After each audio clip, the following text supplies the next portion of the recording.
Growing the Future podcast is brought to you by Aberhart Ag Solutions. Join us as we talk to top entrepreneurs in the agricultural space about their methods of obtaining success in their endeavors. And now, your host, Dan Aberhart. First thing, is there any other, because you're president, is there any other, will you always be president while you've been president? How do you know? Yeah, that's the board. Okay. If it's a board-sanctioned introduction in 20 years from now, they still call you president? Yeah. Because you were once president? Yeah. How do you get to be president of something? That's a good question. I don't know if there's a prototypical way of becoming a president, especially a president of an academic institution. And I would say that I probably took a bit of a circuitous route to the role, because often university or college presidents have come up through sort of the world of academia. They start as a faculty member and they become a chair and then a dean and then a VP and a president. And I didn't come out that route. I wasn't a faculty member. I didn't teach in the university. I taught in the college system. I taught I was a high school teacher for a period of time. Yeah, and then I did some other things out in industry. I was a farmer for a few years, a full commercial farmer. But I worked for an investment company. I worked for the airline for a period of time. I worked for a network of tech transfer offices in the university system, which that's what kind of got me going into the post-secondary route. And then I eventually landed in a role with NATE as their director of applied research, and I helped NATE build out their applied research programming, and we also had 2 company incubators. And so that was where I started to build an understanding for the college and technical institute system. And then it kind of got me moving in the direction where it ultimately landed me as president. So I feel very fortunate to be here, but I wouldn't say this is necessarily the typical path to president. No. I just feel very, very fortunate that the doors were there for me to open when they were. Absolutely. Yeah. So what's all involved with the presidency? Well, ultimately we're here for the best interests of our institution. And, we're a teaching and learning institution. We also do applied research. And so my responsibility is to, with the board's sort of endorsement and direction, sort of steward the resources of the college to ensure that we're producing on our mandate, which is to teach students in Alberta, and our focus is primarily in agriculture-related fields. And so we want our programs to be relevant. We want our programs to be full, and I want to see growth here at Olds College as well. So there's a lot of complexity in that in terms of how we utilize our resources. We get funding from the government, we get funding from other places, so we steward that, very wisely. And we also develop out our applied research to support industry in developing, what they need to. And we have, fortunately here at Olds College, we have a large campus, 2,000 acres, and so it gives us a lot of opportunity to conduct applied research, but also to provide a tremendous learning opportunity for our students. So awesome, yeah, awesome. So in the United States, we know that the presidency term is 4 years, and then re-election is maybe 8. I hope I got that right. Yeah. So for you, what's your arc here? Where are you at in the life cycle with the presidency and what you want to achieve? And are you at the beginning? Are you in the middle? Are you at the end in terms of your vision? Yeah. I'd say I'm early in the vision. I'm only 2 years into my presidency. Most college and university presidents are around for somewhere between 7 and 12 years is kind of the range. Some last a little longer or stay a little longer. But you're a young guy. Right. So I do see a longevity here at Olds College. I think there's a lot we can do. I think there's a lot of opportunity. And when I came in, we recognized that there was a need to set a strategic plan and a strategic vision. And so we established a 7-year sort of vision for the institution, and we're just finishing the first year of that. Awesome. So we have a good 7-year strategy to build towards. I'm not suggesting after 7 years I'm done, but I think what that does is it gives the college a sense for what we want to strive for in our growth, in our sustainability, and some of the things we're trying to do with our smart farm and our ag tech programming. So a lot of great things in front of us, and so my arc is somewhat dictated by that strategic plan and the strategic plan that will come after that.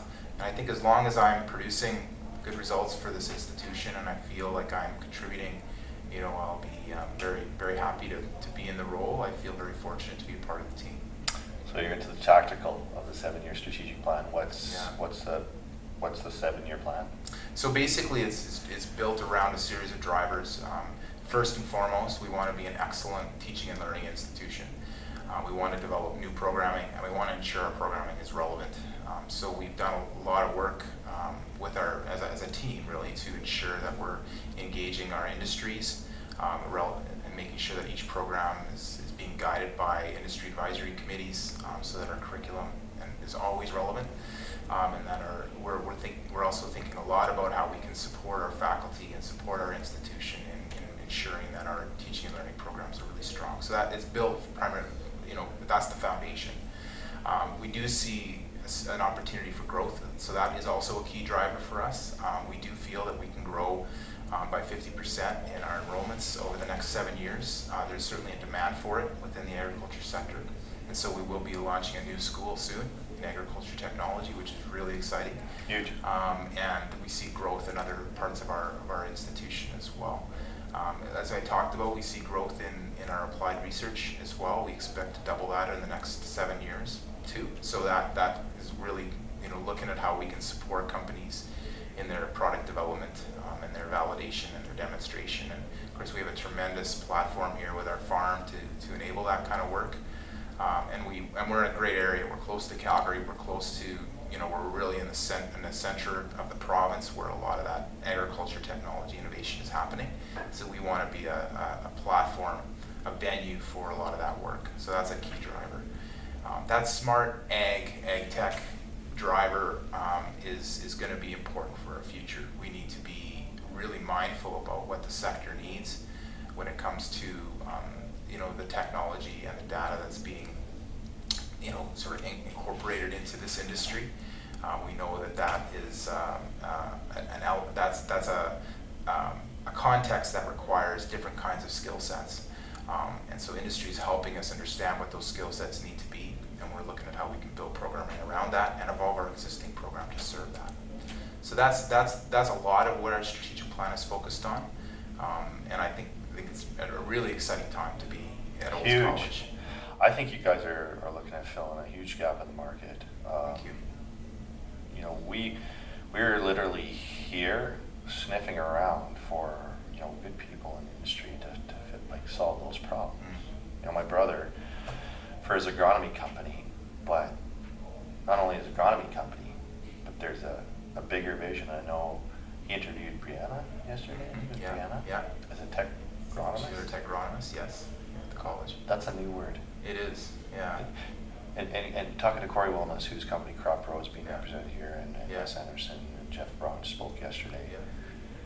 We had a conversation a couple months ago, and it hit me over the forehead. And I know ACC had something in Brandon, I think, related to precision agriculture, but his argument was, there's no one in the industry that's training the next generation, doing the research, and training the next generation of agronomists and tech agronomists and precision ag people in Western Canada at all. And that's the space you guys are looking to fill. Is that fair?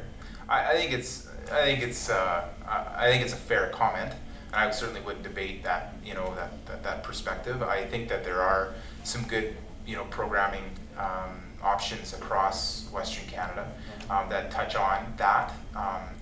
But what we're trying to do at Olds College is get a focused program around agriculture technology, and I think it'll address it directly. I do believe that some of that precision ag and digital ag and technology focus is embedded in existing programs, but to be fair, and this maybe speaks to the perspective, it's not as explicit perhaps as it needs to be.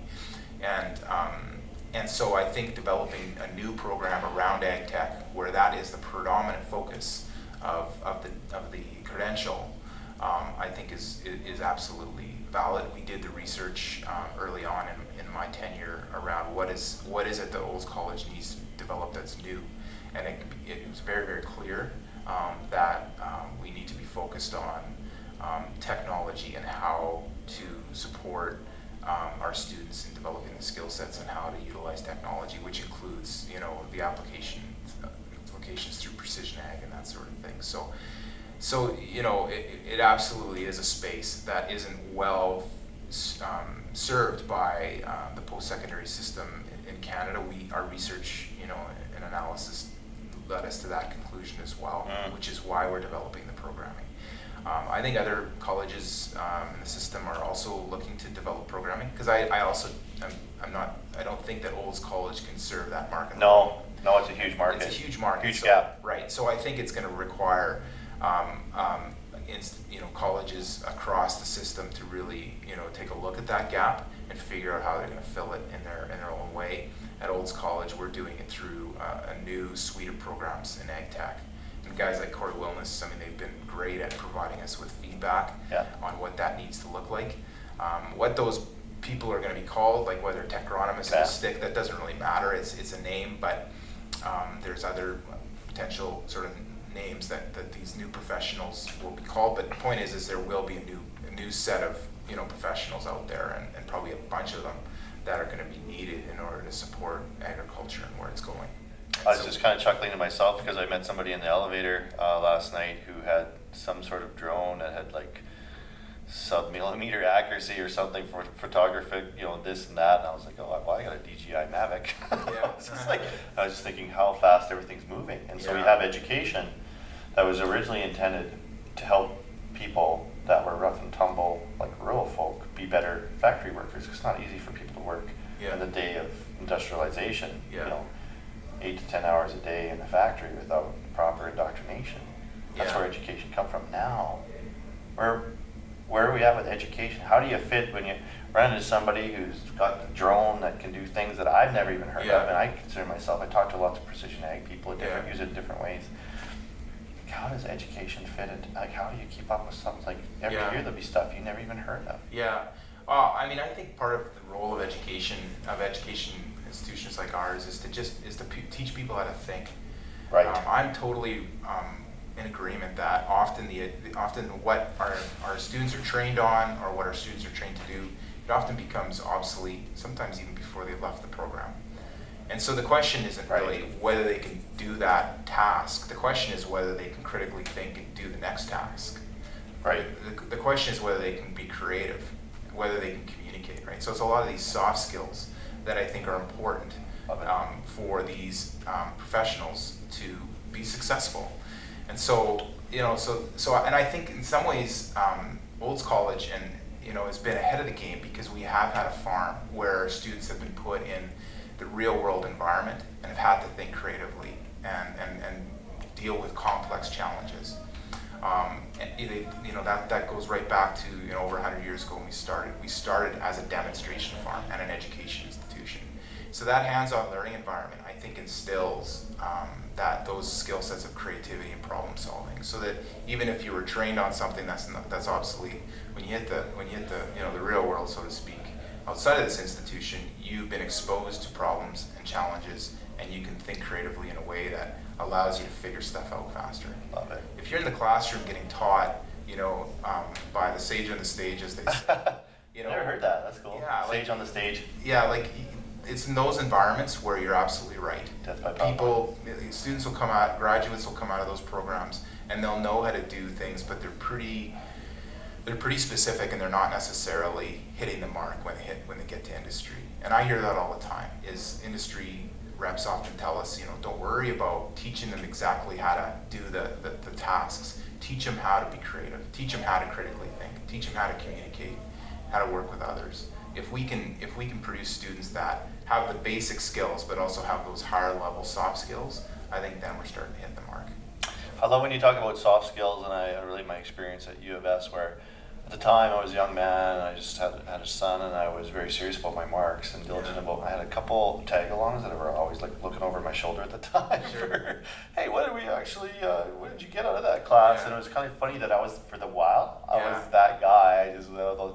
But one of the things looking back is like, why didn't I network? Why didn't I try and be class president? Why didn't I just hire a guy past president of US there, but because now 20 years later, when we go to build a business like Aberhart Ag, I realize like all those people at a certain level in their career, like we can do business. And so I was really focused on the academia and the marks and passing and doing the due diligence and staying home at night at that stage of my life. So I went a little bit later. What are you guys doing to facilitate those relationships for the should I say kids? Is that fair? For the kids, the students. Do you say kids? Is that but it's they're kids to us. Kids to me because I'm getting old. Yeah. But for the kids, what sometimes I tell them, like, like you say, like, you probably won't retain much of what you actually like learned, but if you learn how to learn and you learn the soft skills, but if you learn how to network and learn how to connect, as technology grows, I feel like the connection gains more value. The connection side of like the relationship kind of almost more value. Absolutely. Than we used to have. We didn't. My dad, I don't remember my dad being worried about relationships with tech agronomists and suppliers and connecting and learning. He just, Yeah, no, I mean, my career is where it is because of the networking that I've been able to do. Like that, I've been put in roles where it's kind of forced me to build networks. Those networks have allowed my career to develop. But what they've also done is it's given me access to a wealth of knowledge and wisdom, right, that I still use today. So I think I benefit as a person. I think Olds College benefits because of the networks that I have. And I got that advice like when I was at U of A doing my MBA. I asked somebody, we were getting a tour through a technology center, and I said, so what's sort of the most important part of, or what's the most important piece of advice that you'd give to somebody like me? And he says, make sure you establish your networks.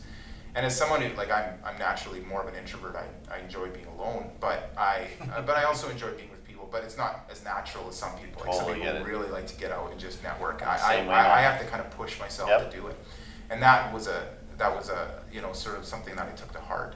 And that network has been so valuable for me, and I think it's valuable for Olds College. So when I think of our students and the networking, the networks that we're exposing them to, I think that's really important as part of their learning. So I'm pushing and I'm encouraging, our institution to think about how can we give our students more experiences outside of Olds College. I mean, we have this fantastic campus, and we put on events like this, Egg Smart, and it does create opportunities. But we need to get outside of these walls, so to speak, outside of our borders, and go to events and great events like Ag in Motion and Farm Tech and events like that, get our students exposed into those kinds of environments, because they'll be able to build their networks and hear from experts. And that's part, I would argue that it's part of the learning process. It's not an extracurricular thing. It really should be embedded in our academic programming, because then these students will have the kinds of linkages that they're going to need to be successful. Because we know that, like, just bring it back to technology into our businesses. Like, it's hard to be a business person in any industry in agriculture if you're on the farm isolated, with all this risk that's around you, with all this technology that's got so much potential, with all this data that's being generated. If you're not extending out into your networks and figuring out how to manage that and understand it and generate value from it, you're not going to optimize your business, and you're not going to be as good as you can be. So we have to teach that, we have to instill that, and we have to create opportunities for our students to really generate an understanding for that. I think that's an important skill for producers to have, and I know when we go about anything, it's always the who, not the how. And I don't know that farmers typically have that. When I deal with farmers, I think the mentality is typically like, how am I going to do that? How am I going to do that?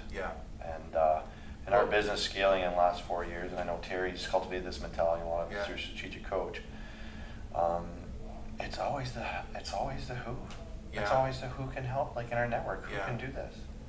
And I think it's maybe that sort of mentality of trying to stay within yourself and figure it out.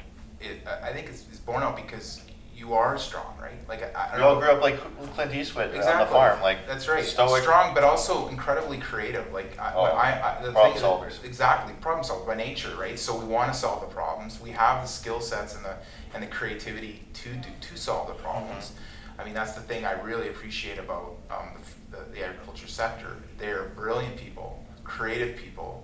I mean, it's amazing. I have a brother and a father that I just held wrenches as they went and fixed stuff and built stuff. Right? Yeah, so my life story. Yeah, so I mean, anyone who would kind Yeah. of say that farmers are factory workers, you know, back to your point, I really challenge that. They are not. Yeah. They're complex. They solve complex problems and they know how to solve problems, and that's great. I mean, the Prairie Farm Report is a great example of that. Right? Remember watching that? Are you kidding me? It's amazing. That was sacred. Yeah, it was. Yeah, and I just loved that show because it just showed the tremendous skill and creativity and brilliance That's a cool that memory, producers I remember have. my dad, like, Yeah. it's one of the only times he sort of like slow down and relax or whatever, or, you know, after lunch or whatever. Yeah. What time was that on, Prairie Farm Report? I feel like that was on like Sundays. It was like, Yeah. there'd be church, and then there'd be like the Western Hour. Yeah. But And then Prairie Farm Report or something. yeah, and Yeah. you'd see these amazing inventions, right? Yeah. That guys would create because they were solving problems. Amazing stuff. So Yeah. it was a cool technology. That's probably what drew me to it. But what I understand now is it's not the technology so much that was important there. It was the problem that was being solved, right?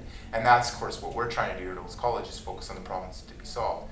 But to the point, you know, I think we're bent. Producers are often bent to try to figure it out themselves, and it's been a culture shift to understand that the industry is so much more complex, and there's, you know, the technology and the equipment that's coming at us is so much more complex. Yeah. If you don't extend into your Yeah. networks, if you can't figure out how to effectively connect with others, you know, and draw that sort of intelligence into your operation, you know, you're not gonna be successful.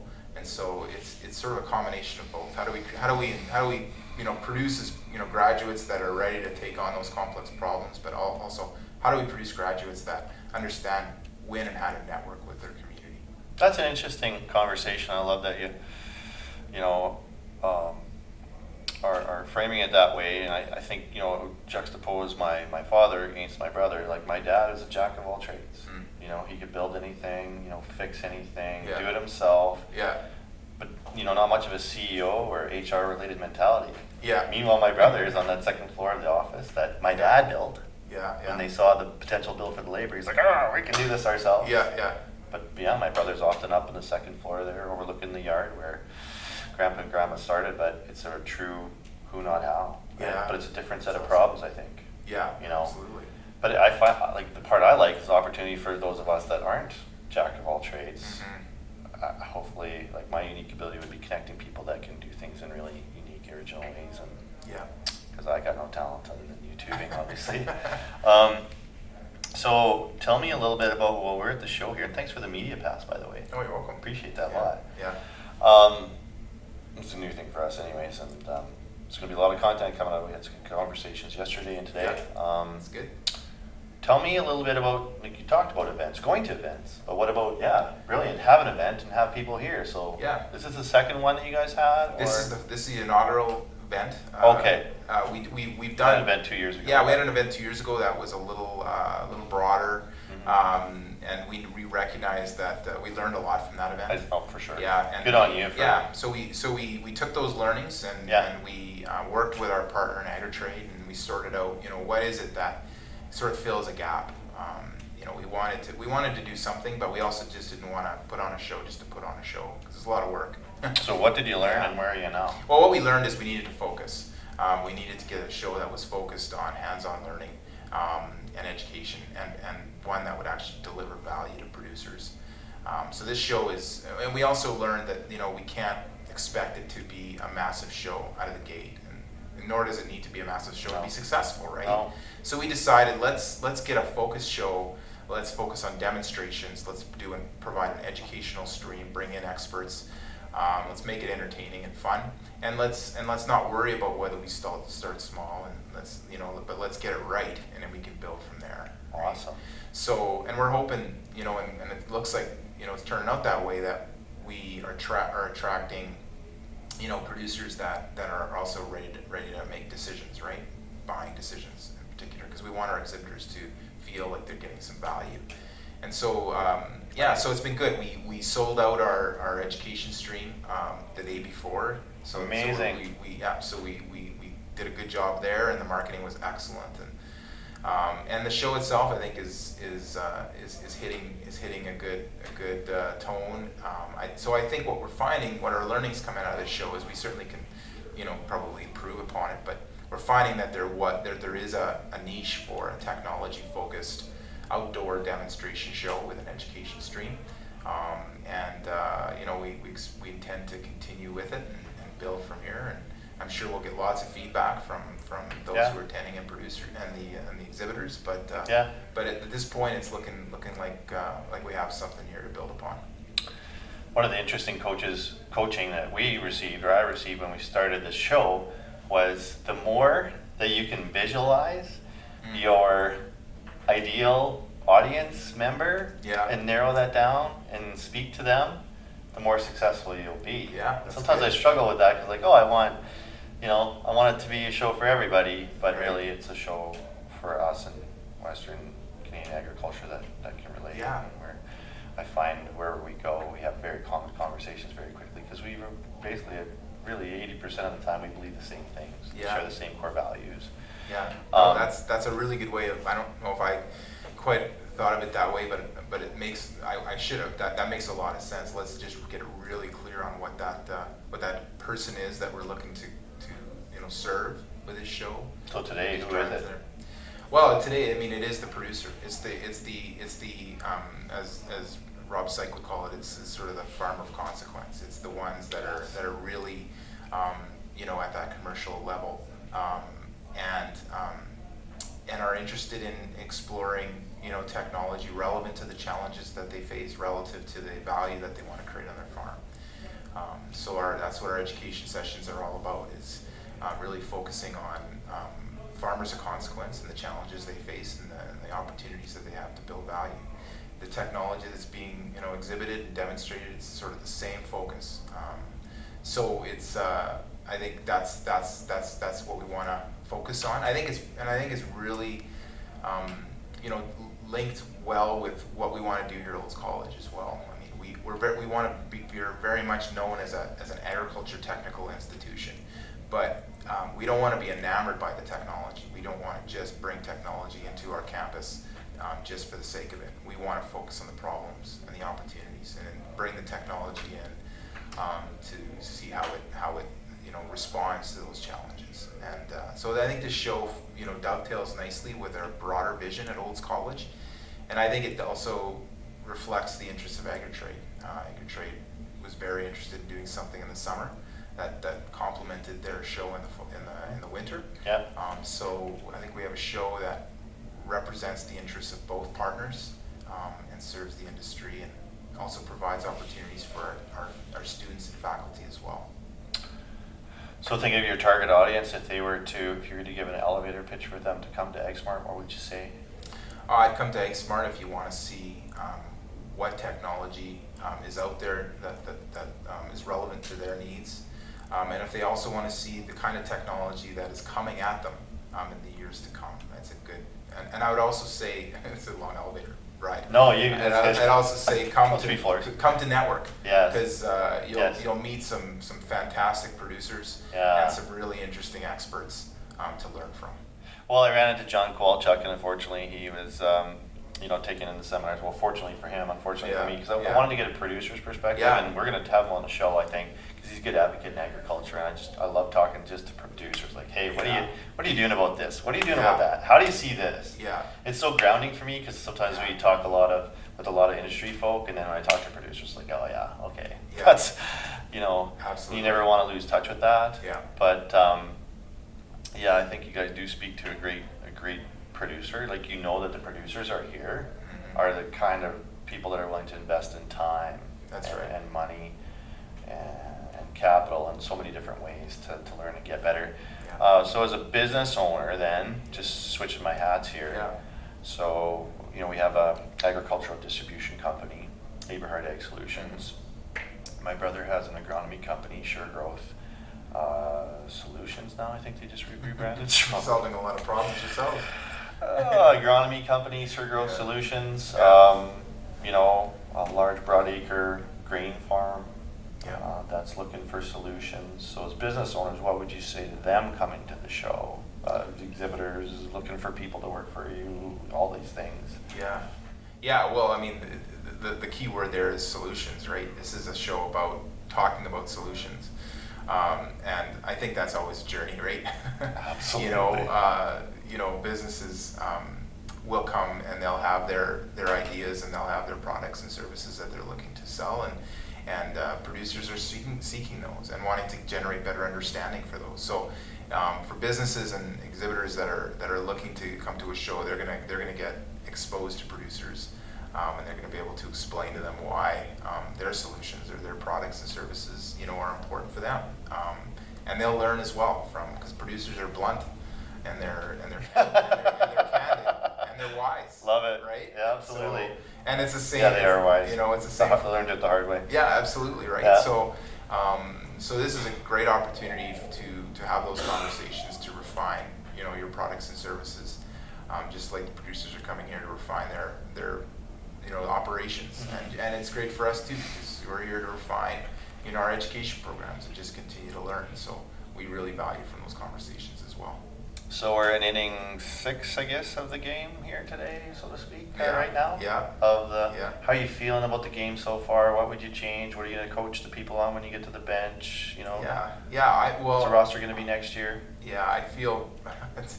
How you feeling? I feel coach? really good. Yeah. I'm just trying to think how to you know, differentiate that metaphor into reality. You just keep rolling. Yeah, You're a right. baseball Yeah. guy. I'm not a baseball guy. I'm not but I either. can look at it. If you use the hockey analogy, this would be much easier. Okay, But, it's second inning. No, we got a second quarter. No, what's Second it? period.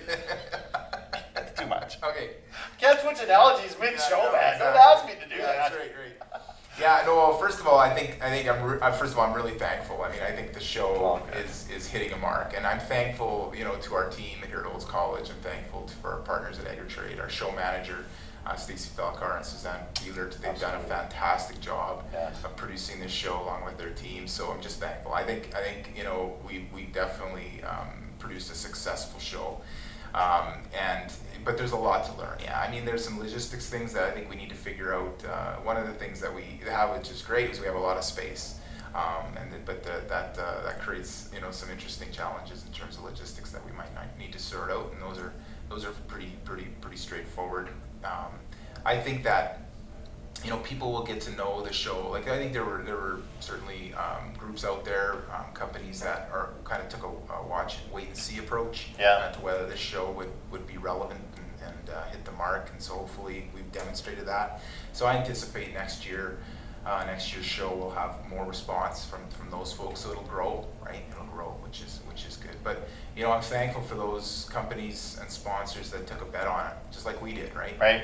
Because it's the inaugural show, and it could go, you know, it could go either way. And so I really, so I appreciate our sponsors and those companies like yourself that decided to take a bet on it, like with us, because we wouldn't be successful if we weren't doing this all together. Well, hey, I really appreciate you coming on. Yeah, thank you. Thanks so much for being a great guest. It was a and pleasure. The job that you've done. Thank you. Putting it all together. I can't wait to see what's next for AgSmart. Yeah, thank you. Well, thank you for coming, Awesome. we appreciate the conversation. Yeah. And the conversations we're having. It's fun, eh? So, absolutely. Cool. Yeah. Good enough. Good times. Yeah. Thanks, dude. All right.